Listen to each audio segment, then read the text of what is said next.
Hi friends, మనం ప్రతి శుక్రవారం మంగళవారం అమ్మవారికి పూజలు అవి చేస్తూ ఉంటాం కదండి. అలా చేసినప్పుడు ఎప్పుడైనా సరే కుంకుమతో అలాగే పసుపుతో అమ్మవారికి మీరు పూజ అనేది చేయడం అనేది ప్రారంభించండి. ఎందుకంటే ఒక చిన్న ప్లేట్లో శుక్రవారం మంగళవారం మీరు పూజ చేసిన, కనీసం శుక్రవారం పూజ చేసే వాళ్ళు ఎక్కువ మంది ఉంటారు.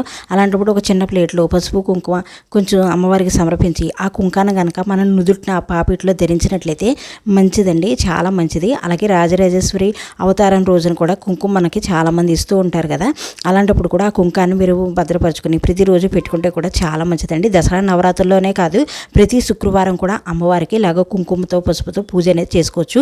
ఓం సర్వమంగళ మాంగళ్యే శివే సర్వాద సాధకే శరణ్యే త్ర్యంబకే గౌరీ నారాయణీ నమోస్తుతే అనే ఈ మంత్రాన్ని చదువుకుని అమ్మవారి ముందు పసుపు కుంకుమ మీరు అమ్మవారి పాదాల ముందు సమర్పించి ఆ కుంకాన్ని కనుక మనం ధరించితే చాలా మంచిదండి. ఇలాగ మనం ఏదైనా నైవేద్యం ఏవైనా సరే మన అమ్మవారికి పటికి బెల్లమైన నైవేద్యంగా పెట్టుకుని శుక్రవారం మంగళవారం మనం పూజ చేసుకుంటాం కదా. అలా చేసుకోవడం వల్ల కూడా మన ఇంటికి, మనకి, అలాగే మన పిల్లలకి, భర్తకి అందరికీ కూడా శుభం కలుగుతుంది. అంటే పూజలు చేయలేని వాళ్ళకి శుభం కలగదా అని చాలామంది డౌట్గా అడుగుతారు. నేను అది వాళ్ళ గురించి చెప్పట్లేదండి. నిత్యం పూజ చేసేవాళ్ళు ఇలా కూడా చేసుకోవచ్చు అని చెప్తున్నాను. మన ఛానల్ నచ్చితే ప్లీజ్ సబ్స్క్రైబ్ చేసుకోండి ఫ్రెండ్స్.